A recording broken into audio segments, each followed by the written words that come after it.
Voilà, deuxième partie de cette matinale d'info. Bonjour à ceux qui nous rejoignent. L'invité politique aujourd'hui de Territoire d'Info, c'est Samia Ghali. Bonjour. Bonjour. Vous êtes sénatrice des Bouches-du-Rhône. Merci d'être notre invitée ce matin. Pour vous interroger, à mes côtés, Michael Zamès, le spécialiste politique de Public Sénat. Bonjour Michael. Bonjour à tous. Et Hervé Favre, de La Voix du Nord, un régulier de cette matinale d'info. Merci Hervé d'être avec nous ce matin. Samia Ghali, cette interview sera retranscrite, alors pour vous c'est la Provence, mais sur les sites internet de la presse quotidienne régionale, nos partenaires. Les Indés Radio, 130 radios sur tout le territoire français, et puis les télés locales de France avec TV50 ce week-end. Voilà, merci d'être avec nous. Coup de filet dans les milieux de l'ultra-droite.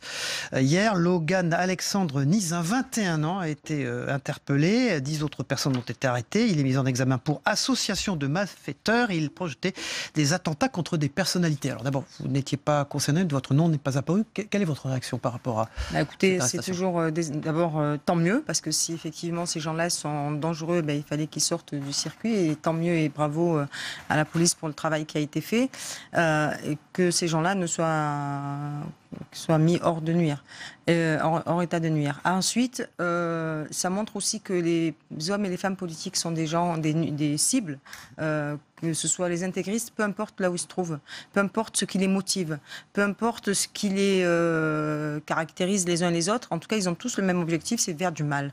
Et tous ceux qui peuvent faire du mal à notre pays ou à notre démocratie, il faut les en empêcher, et je trouve que c'est bien que ces gens-là soient aujourd'hui interpellés. Samia Ghali, le président de la République doit prononcer un discours aujourd'hui sur la police, et notamment sur ce qu'on attend la police de sécurité du quotidien. Est-ce que pour vous c'est le retour déguisé de la police de proximité qu'on a connue à l'époque de la gauche et de Lionel Jospin notamment? Je crois qu'il faut d'abord dire dans quel état on est aujourd'hui, à l'heure où on se parle. À l'heure où on se parle, je peux vous dire que la police a diminué dans les territoires.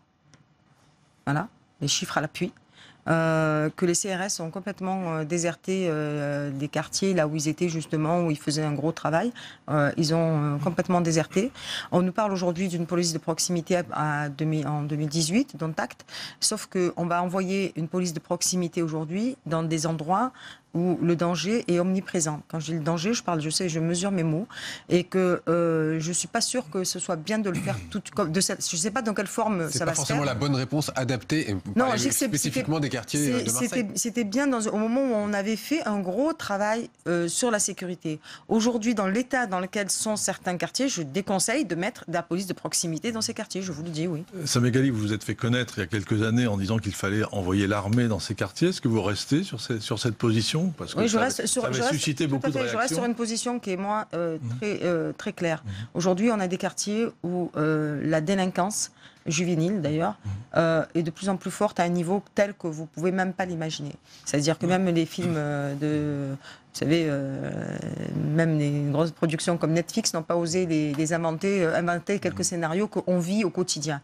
Donc, si aujourd'hui on reste comme ça de manière angélique en pensant qu'on est face à juste de la petite délinquance, vous voyez, comme de cambriolage, juste de petites d'agressions comme ça, ou de nuisances de quartier, on se trompe. Et j'entendais ce matin justement qu'un syndicat de police à Marseille accusait en fait sa direction de minimiser les faits de délinquance, de classer en vol à la roulotte des vols avec violence par exemple. Est-ce que vous avez eu connaissance de ça? Est-ce qu'on peut encore faire confiance finalement aux chiffres qu'on nous donne sur la délinquance? Mais moi je ne fais pas confiance du tout aux chiffres.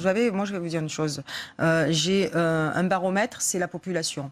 Et les gens ne se trompent pas. Les gens ils viennent pas vous voir, viennent pas se plaindre de cambriolage ou d'agression ou de choses graves s'ils ne les ont pas vécues. Je ne peux pas croire ça. Donc moi je me suis toujours fiée à ce que ressent la population sur le terrain. Et jamais je ne me suis trompée. C'est-à-dire que même quand la police me disait juste comme ça, non mais ça a diminué, je leur ai dit écoutez, moi j'attends de voir vos chiffres. Et souvent les chiffres d'ailleurs ont conforté ce que moi j'avais dit, c'est-à-dire que malheureusement il y avait une augmentation. Donc le fait qu'on puisse dire oui, la police minimise, je ne vais pas les démentir. Samia Ghali, vous avez interpellé le président de la République dans une tribune qui s'appelle Au secours. Qu'est-ce que vous demandez ce matin au président de la République? Je demande d'abord plusieurs choses. D'abord, je demande qui a envie d'aider réellement ces quartiers populaires, qui a envie d'aider ces villes qui sont en souffrance. Je parle même plus de quartiers, de villes en souffrance. Qui a envie de les aider? Comment? Une fois qu'on sait qu'on a envie de les aider, c'est comment on le fait. Et il faudrait là égrener plein de propositions que j'ai dans la tête, qu'on pourrait mettre en place. Aujourd'hui, il faut savoir que dans nos quartiers, on parle de la politique de la ville, par exemple. On dit qu'on a injecté des millions et des milliards d'euros. Mais attendez, mais on a injecté dans quoi? Dans de la pierre. On les a injectés dans la pierre là, alors qu'on en avait besoin justement pour retravailler le lien social. Les centres aérés, moi j'ai connu des centres aérés, on partait en colonie de vacances, filles, garçons, on partait pendant une semaine, 15 jours, on était pendant tout ce temps-là, on n'était pas dans la cité. On avait des équipements sportifs de qualité, malgré tout, on avait des piscines qui étaient ouvertes, on avait des assistantes sociales qui étaient là pour vous accompagner, aider les familles et surtout vérifier quand même ce qui pouvait se passer dans les familles. Il y avait tout cela, il y avait des foyers pour jeunes filles qui partaient de chez elles parce qu'elles étaient justement en combat contre leurs parents et qu'elles avaient un besoin de se libérer de leurs parents dans un premier temps. Tout ça a complètement disparu. Et on explique aux gens, vivez comme ça qu'entre vous. Et finalement, on se retrouve dans certains quartiers où ce sont les trafiquants qui font le social. C'est-à-dire que c'est eux qui mettent des piscines hors sol pour les enfants, c'est eux qui font de l'animation pour les enfants. Enfin, on a inversé les rôles dans notre pays quand même. Et je reviens une petite seconde sur ce que vous disiez sur le côté angélique, parce que c'est ce que vous avez dit à propos de ce qu'on pourrait appeler la police de sécurité du quotidien. C'est un peu ce que vous disiez tout à l'heure. Il y a eu encore un homicide le week-end dernier à Marseille. Oui. Vous demandez quoi? Un plan contre les homicides? Vous demandez l'armée dans les quartiers à nouveau, Samia Ghali? Oui, je demande des moyens et qu'il se soit l'armée ou pas. Oui, mais si c'est l'armée, moi j'ai pas de problème. Oui, mais je le dis, moi j'ai pas de problème avec l'armée. Bien au contraire, on les met bien dans les gares, on les met bien partout. Quand on m'a expliqué, mais non, on n'est pas en insurrection, on est notre pays. Parce que ça, on m'avait quand même, c'est la réponse qu'on m'a donnée, qu'on m'a faite, en m'expliquant que le pays n'était pas en guerre. Mais ceux-là, ils avaient déjà un train de retard. Et aujourd'hui, je leur dis qu'ils ont encore un deuxième train, un deuxième wagon de retard. Parce que pourquoi? Parce qu'ils ne sont pas en réalité, ils ne sont pas en phase avec ce qui se passe sur le terrain, sur la réalité du terrain. Moi, je la connais, la réalité du terrain, et je vous avoue que ce que j'entends, que ce que je vois, eh ben, c'est pas beau à voir. Et qu'on a des bombes humaines, on a des bombes à retardement, on a des enfants qui se nourrissent, que la bête est en train de nourrir. Et ces enfants-là, moi, je ne suis pas capable de vous dire demain ce qu'ils sont capables de faire. Et alors, la source de tous ces problèmes sont effectivement les trafics de drogue, notamment du cannabis, qui gangrènent les quartiers. À Lille, on voit effectivement une évolution à la Marseillaise avec des règlements de compte dans la rue. Partout en France, est-ce que la solution peut être une dépénalisation, une légalisation du trafic de la cocaïne. Vous savez qu'aujourd'hui, ils sont tous sous cocaïne aujourd'hui. Même là, vous avez le problème de la question de la légalisation. Pourquoi, je l'ai même dit ici d'ailleurs, pourquoi j'étais contre? Parce que je sais aujourd'hui que depuis longtemps qu'on n'est pas que sur un trafic de cannabis. Et je vais dire même mieux que ça. Aujourd'hui, la vraie question, elle est sanitaire. C'est-à-dire qu'on a des jeunes, de plus en plus jeunes, qui fument du cannabis et qui fait que ces jeunes-là sont complètement... ça les aide d'ailleurs parce qu'ils ont besoin de fumer le matin, ils ont besoin de fumer le soir, comme beaucoup de Français d'ailleurs. Et peut-être que là, il faudrait plus, à mon avis, un plan sanitaire en France sur cette question-là, le jour où on aura l'occasion de le dire. Mais comme ça touche, ça va toucher des policiers, ça va toucher des enseignants, ça va toucher des infirmières. Alors on a peur de le dire, c'est ce que vous dites? On a peur aujourd'hui de dire les choses, mais c'est comme ça, on fait hypocrite. Peut-être qu'un jour, on finira par le dire. C'est comme, vous savez, aujourd'hui, le viol, tout ça, tout le monde savait tout, mais personne ne disait rien. Ben là, c'est pareil, tout le monde sait tout, mais personne ne dit rien. Peut-être qu'un jour, le jour où il se passera des choses graves et qu'on s'apercevra que le cannabis est à l'origine de certains comportements, à ce moment-là, on dira les choses. Mais ce que je peux vous dire, c'est qu'aujourd'hui, le trafic de cannabis ou le trafic de cocaïne, ou voire d'héroïne, est au même niveau. Donc ça veut dire que si vous allez légaliser, vous allez encore plus accentuer le développement du cannabis. Et je vais vous dire même mieux que ça.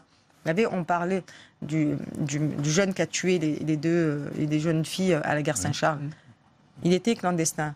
Et on dit, mais il était clandestin. Vous savez combien vous en avez? Moi, je veux dire combien j'en ai qui font du trafic de cigarettes dans mon secteur. Ils sont par centaines. Ils sont là, ils font du trafic de cigarettes. Il n'y a personne qui les arrête.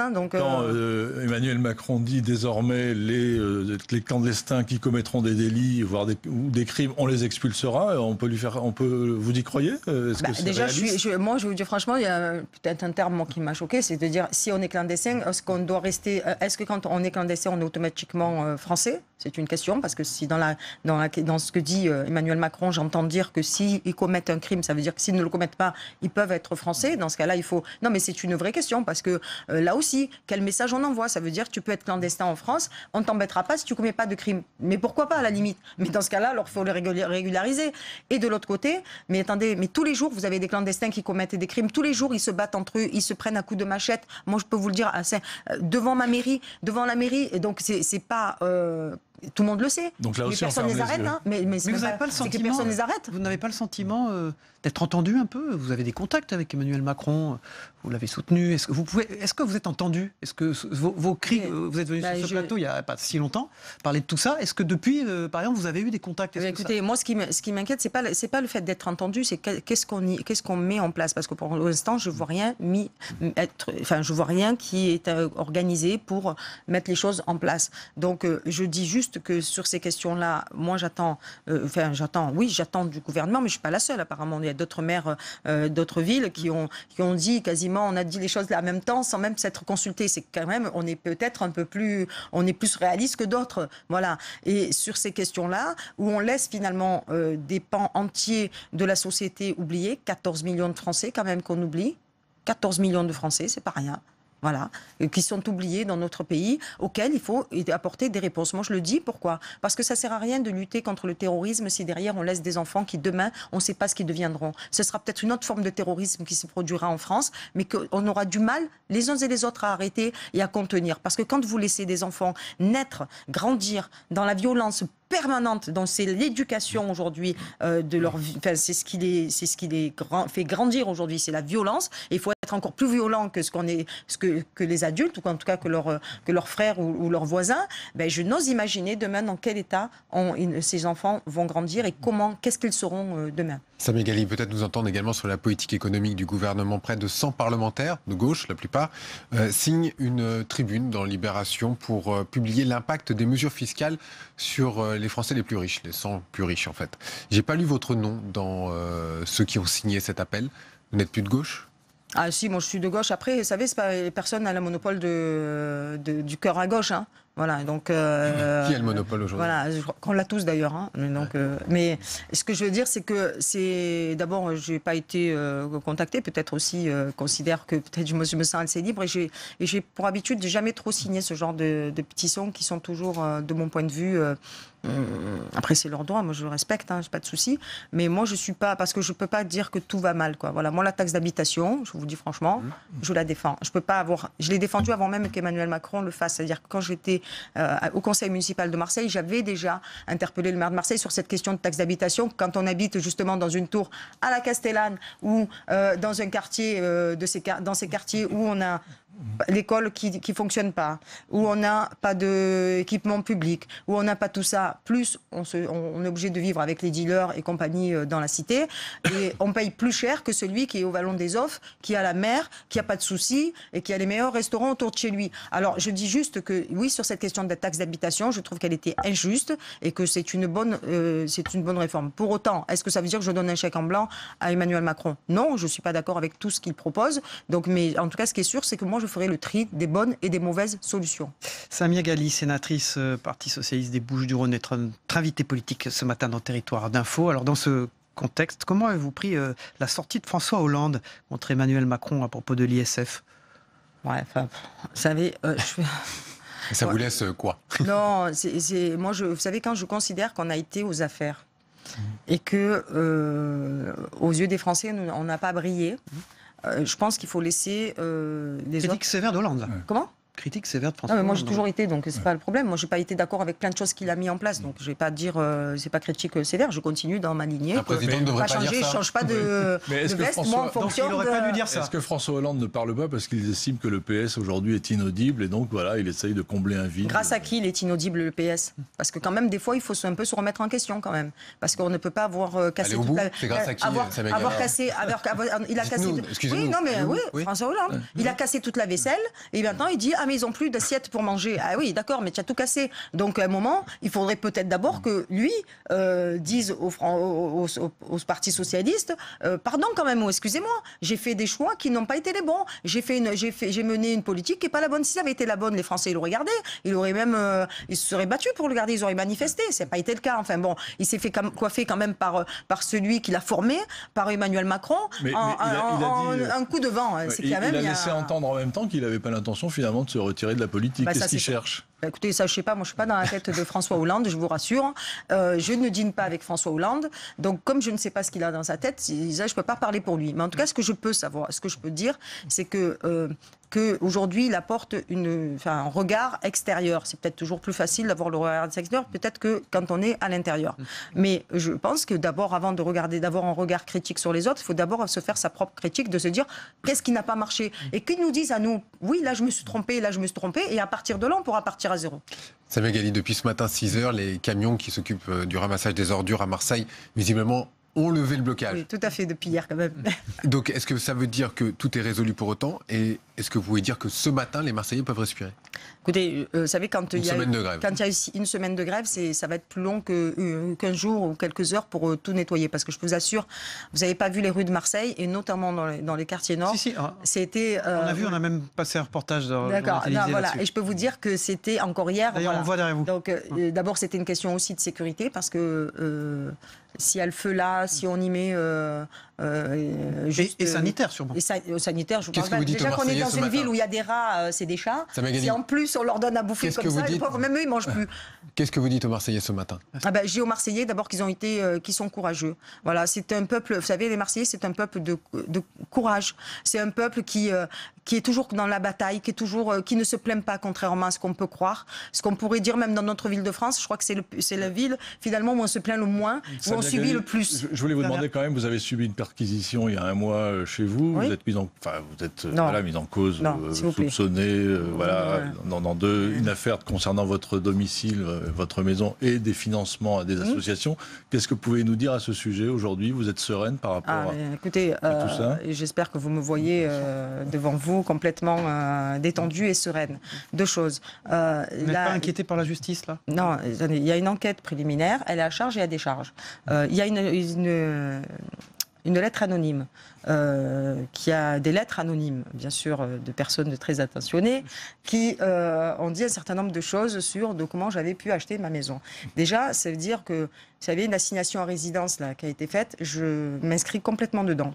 Voilà. C'est-à-dire qu'une Samia Ghali, elle n'a pas le droit d'aller habiter dans les quartiers chics de Marseille. C'est-à-dire qu'on considère que là où elle est née, c'est-à-dire à Cité-Bassin, ça doit y rester. Et je trouve qu'en termes de message, de ce qu'on envoie aujourd'hui à ces jeunes dans ces quartiers, en disant, voilà, même quand tu réussis, on ne te veut pas dans la réussite, c'est grave. C'est grave comme message. Pour le reste, je vais vous dire, la perquisition a été faite. Moi, je sais comment j'ai acheté ma maison. C'est-à-dire que, comme tous les Français, avec des crédits, voilà, depuis l'âge de 22 ans, je suis propriétaire. Depuis l'âge de 22 ans, j'ai été propriétaire parce que j'ai voulu qu'une chose, c'est sortir de ces quartiers. Et ce que je souhaite à tout le monde. Après, pour le reste, vous savez, s'il y avait d'aventure quelque chose de si grave que ça, vous croyez qu'on serait passé par une enquête préliminaire ? On serait passé juste par une perquisition. Quand ils sont venus à la maison, ils n'ont quasiment rien pris. Ils n'ont rien pris. Si c'est ça une perquisition, je ne savais pas ce que c'était une perquisition. J'ai vu que finalement, ce n'était pas grand-chose. Samia Ghali, vous serez candidat à la mairie de Marseille?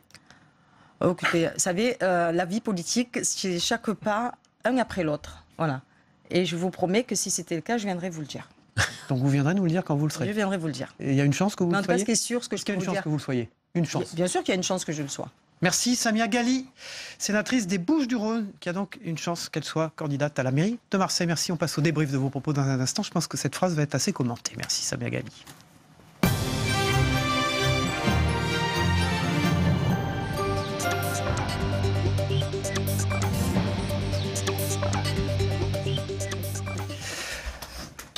Voilà, Samia Ghali quitte ce plateau et font leurs entrées Jean-Michel Elvig, qui s'installe à l'instant, de la République des Pyrénées, qui était présent dans la première partie de cette matinale d'info, et Thierry Dupont de l'Express. Merci Thierry d'être là aussi, vous étiez là dans la première partie. Alors, il est possible qu'elle soit candidate à la mairie de Marseille, c'est ce qu'elle a dit sur ce plateau. Qu'est-ce que vous en pensez, Thierry Dupont? Vous êtes chargé des villes à l'Express, plus précisément. Oui, compte tenu de l'état du Parti socialiste à Marseille, on peut imaginer qu'elle est en tête, effectivement. Elle est sans doute l'une des figures les plus connues du socialisme marseillais, l'une des rescapées. Je rappelle que le précédent porte-étendard, c'était Patrick Mennucci, qui a été battu à plat de couture par Jean-Luc Mélenchon. Donc voilà. Par ailleurs, voilà, c'est une figure connue. Elle entretient des rapports assez cordiaux avec d'autres gens. On parle de Renaud Muselier, par exemple, qui lui... qui est l'actuel président de la région, il faut le dire. Président de la région, qui a été le dauphin de Jean-Claude Gaudin il y a quelques années, qui a été depuis rétrogradé. Donc voilà, donc il y a une recomposition aussi en cours à Marseille, donc il faudra voir, effectivement. Et en plus, elle est, j'allais dire, Macron-compatible. Elle a soutenu Emmanuel Macron. Et on l'a vu d'ailleurs sur ce plateau tout à l'heure. Elle a pris la défense d'Emmanuel Macron en contre par rapport à François Hollande, qui le critiquait. Oui, enfin, sur certains points. J'avais lu quelque part, je ne sais plus dans quel organe de presse et sous quelle plume, que les situations étaient objectivement mûres à Marseille pour avoir un mini Macron. Alors, c'est pas, ça serait discourtois à l'égard. Féminisé, en tout cas, là. De Samia que de dire que c'est une mini. Mais le besoin d'une personnalité qui soit un peu hors norme et qui soit d'abord capable, quand elle parle, les gens comprennent, tout le monde comprend, hein, des quartiers nord au quartier sud, d'une part. Il y a besoin d'une personnalité comme ça, un peu hors norme, sachant que il risque de se retrouver avec quelques vieux chevaux de retour, notamment Mélenchon, qui faut probablement concourir. Donc il y a un moment comme ça, peut y avoir, mais il ne faut pas oublier que c'est quand même en 2020, il peut se passer beaucoup de choses. Enfin, pour des observateurs politiques comme vous, alors Thierry Dupont, c'est quand même, comment dirais-je, un scénario là qui se prépare à Marseille qui est extrêmement intéressant quand même en termes de recomposition. C'est une ville qui est, je dirais, presque en léthargie depuis longtemps. Enfin, je veux dire, on a encore vu les images tout à l'heure. C'est une ville. Les gens sont. Elle a raison. C'est un peuple de courage. Alors, je sais pas s'il faut dire peuple. En tout cas, il y a une population qui est extrêmement courageuse parce que. Objectivement, elle vit dans des situations qui sont pas dignes d'une très très grande ville française.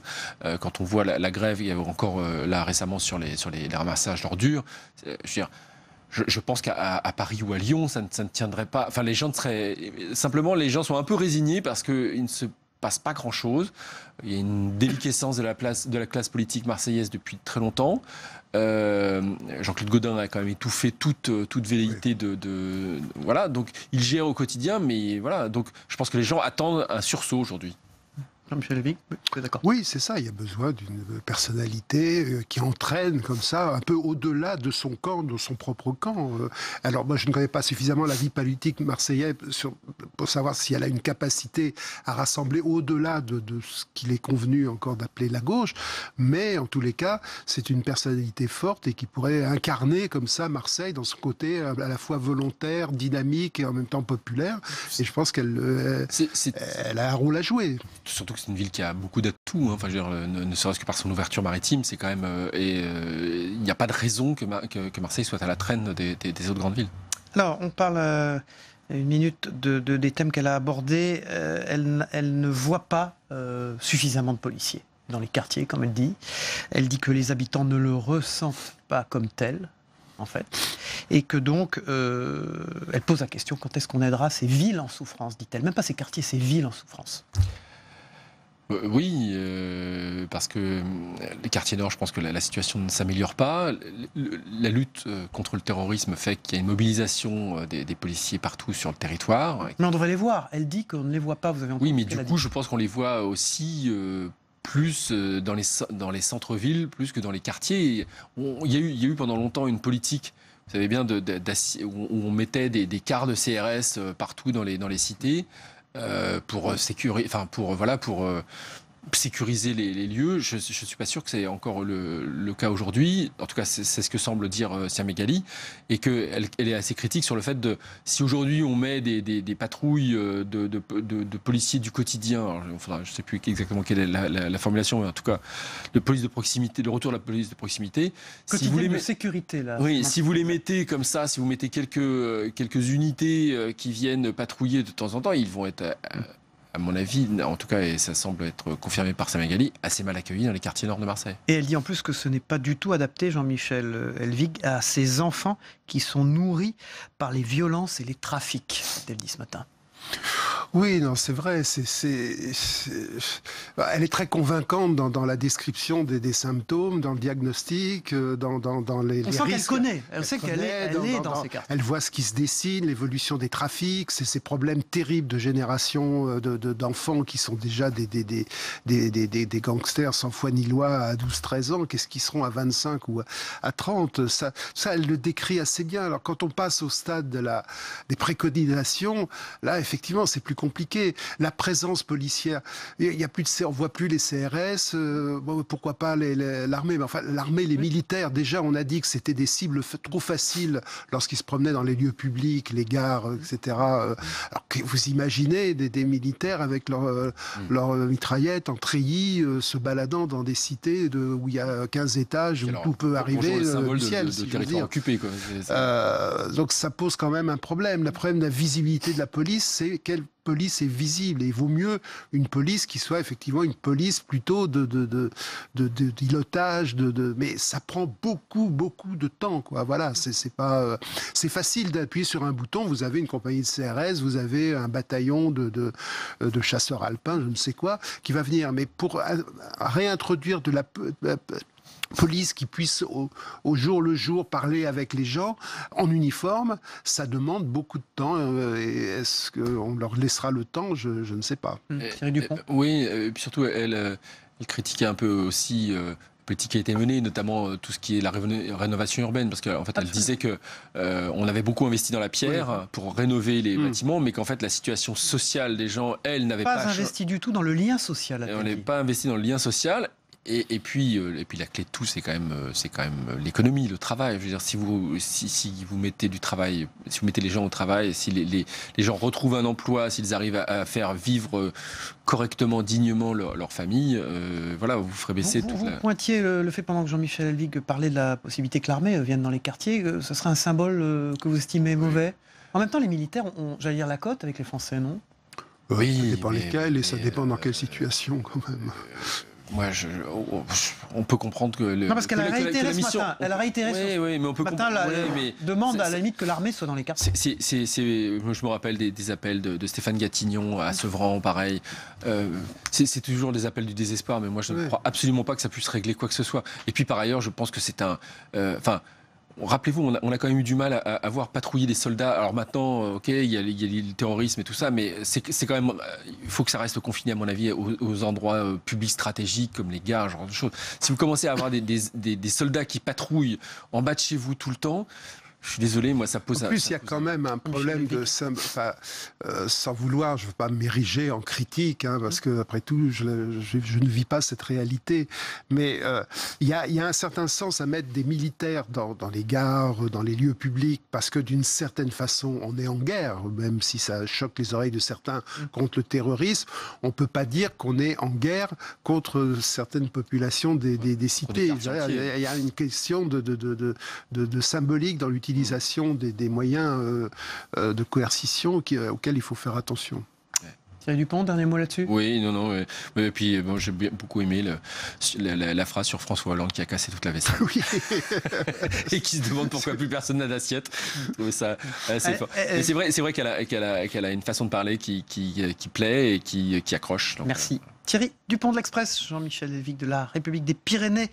Pour vos interventions ce matin, dans toute cette matinale, on passe, si vous voulez bien, au Zap Monde. C'est les territoires du monde, ce qui s'est passé sur le plan international ces dernières heures avec TV5 Monde, notre partenaire. On regarde ensemble.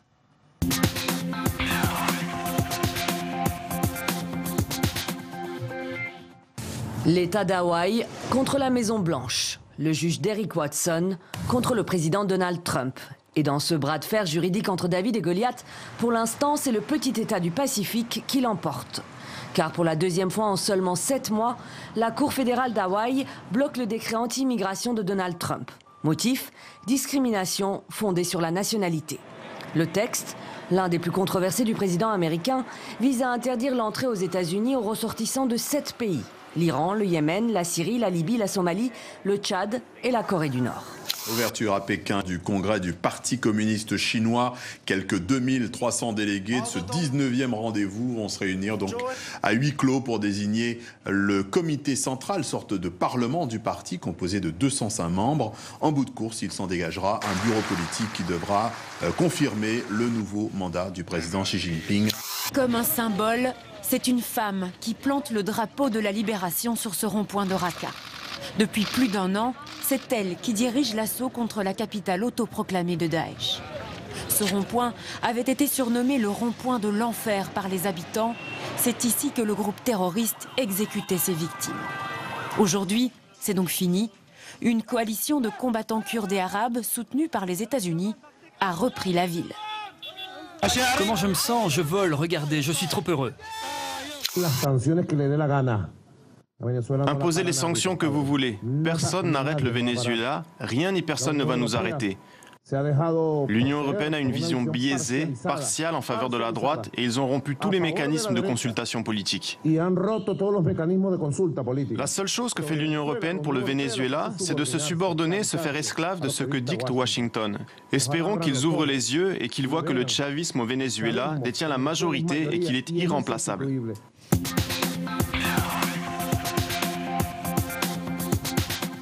Fin de notre émission. Demain, c'est le Premier ministre Édouard Philippe qui sera l'invité en direct de cette matinale d'info. Merci à tous et à demain donc.